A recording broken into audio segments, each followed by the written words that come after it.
les visages demeurent marqués par la tension, les regards flottent entre incertitude et fatigue. Dans les grandes villes du Proche-Orient, les klaxons se sont tus, les sirènes ont disparu, et le ciel semble enfin souffler. Après près de 2 semaines de violence ininterrompue, d'opérations militaires à répétition et de nuits sans sommeil, un mot longtemps banni des conversations refait doucement surface, suspension.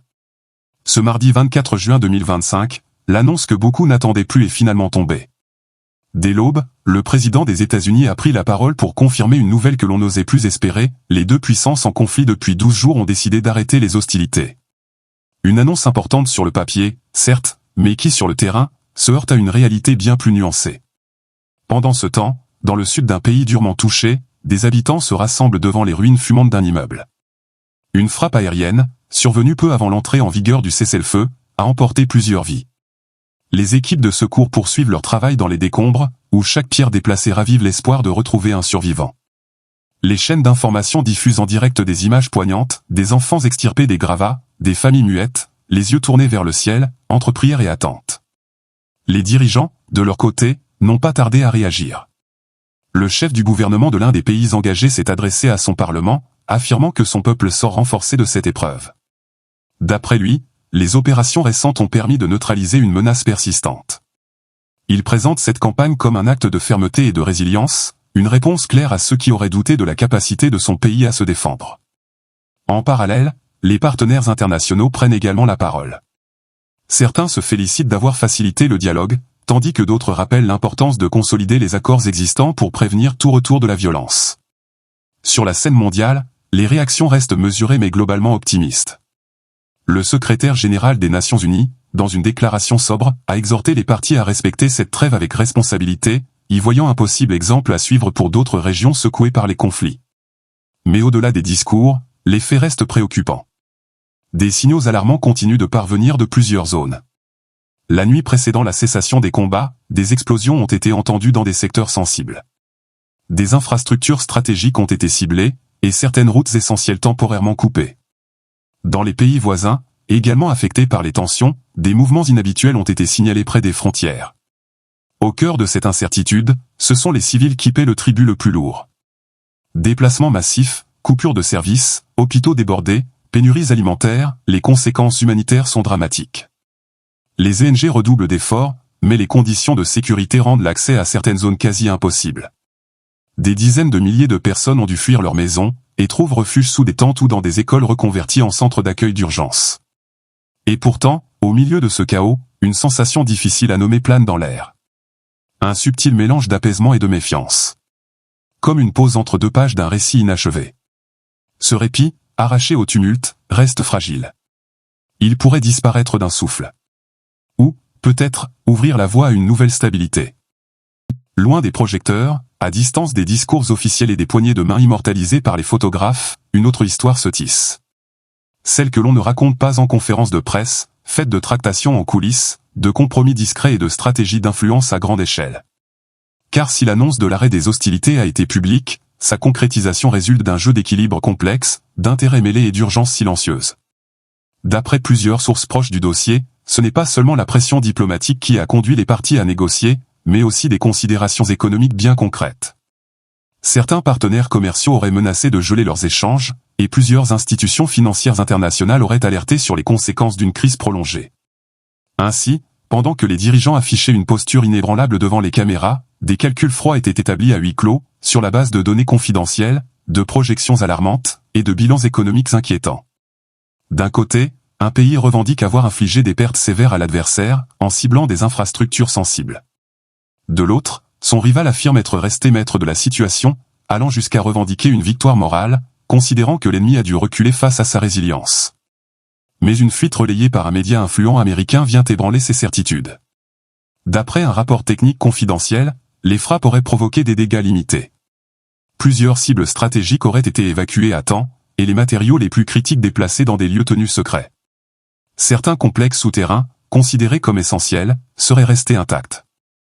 Ce qui laisse entendre que malgré les apparences, les capacités opérationnelles des deux camps seraient toujours largement intactes.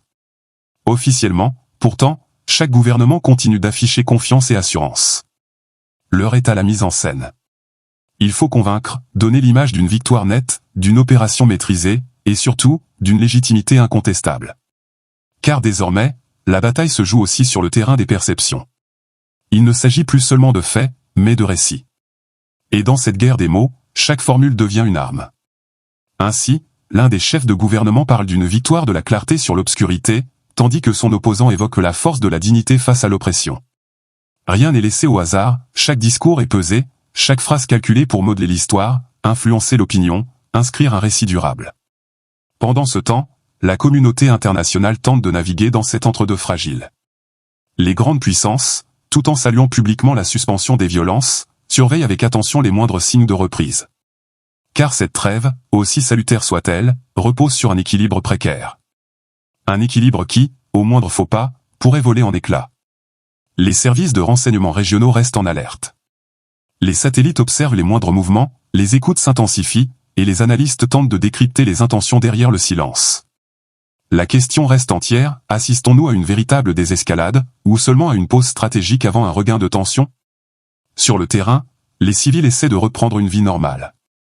Les écoles rouvrent timidement, les marchés reprennent une activité réduite, et quelques vols commerciaux relient à nouveau les capitales. Mais la peur, elle, ne s'est pas dissipée. Elle reste tapie dans les habitudes, dans les regards inquiets, dans ces sacs d'urgence que l'on n'a pas encore rangés, dans les silences des enfants qui sentent que quelque chose ne va pas. Ce climat instable, mêlant espoir fragile et inquiétude sourde, pourrait bien être la nouvelle normalité des prochaines semaines. Car si les armes se sont tues, rien n'est encore véritablement résolu. Et tout demeure en suspens. Les sirènes se sont tues. Plus d'alerte, plus de fracas. Mais dans ce silence retrouvé, ce sont les voix brisées des familles, les récits de pertes, et les regards perdus de ceux dont la vie a basculé qui prennent désormais toute la place. Si les décisions politiques ont réussi à faire taire les armes, elles n'ont pas effacé le bouleversement profond que subissent encore des millions de civils. Dans les hôpitaux, le personnel médical se bat avec des moyens toujours insuffisants. Les centres de soins mobiles, montés dans l'urgence, peinent à répondre à la demande croissante. Partout, des familles déplacées racontent leur fuite précipitée, souvent en pleine nuit, laissant derrière elles maisons, souvenirs, et parfois des êtres chers. Dans les salles de classe, les enseignants tentent de recréer une forme de normalité. Mais comment apaiser des enfants de 6 ou 7 ans après ce qu'ils ont vécu? Comment leur faire croire que le danger est passé alors que le traumatisme reste si présent? Les blessures ne sont pas toutes visibles. Elles marquent les esprits autant que les corps. L'angoisse s'est installée dans les gestes, les silences, les regards. La méfiance s'est insinuée dans le quotidien. Et désormais, pour beaucoup, reconstruire ne signifie pas seulement relever les murs, mais aussi réapprendre à vivre, à faire confiance, à retrouver un semblant d'équilibre intérieur. Sur la scène internationale, les premières voix s'élèvent pour exiger des réponses. Des enquêtes, de la clarté, et surtout des garanties pour éviter un nouveau basculement. Les spécialistes de la région rappellent que trop souvent, l'histoire s'est répétée ici, faite de tensions suivies de trêves précaires. Pour qu'un véritable tournant ait lieu, il faudra des engagements forts, concrets, sur le plan diplomatique, humanitaire, mais aussi environnemental. Il faudra aller au-delà des paroles convenues. Les ONG, elles, ne cachent pas leur inquiétude. Elles demandent des ressources, des équipes supplémentaires, des infrastructures. Il faut soutenir les plus vulnérables enfants, personnes âgées, déplacées. Il faut rouvrir les écoles, réparer les routes, rétablir les réseaux d'eau et d'électricité, garantir l'accès à une alimentation de base. Et rien de cela ne sera possible sans une volonté commune, à la fois locale et internationale. Pourtant, malgré les ruines et les plaies encore ouvertes, des signes de lumière apparaissent. Des élans de solidarité inattendus. Des habitants qui partagent ce qu'ils ont, des voisins qui reconstruisent ensemble, des jeunes qui s'organisent en ligne pour venir en aide aux plus touchés. Des artistes qui dessinent, chantent, écrivent la paix.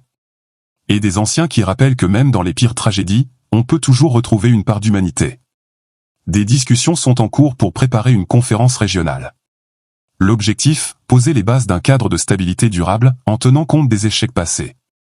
Le projet est encore fragile, mais il pourrait bien représenter l'une des rares chances d'installer une paix réelle.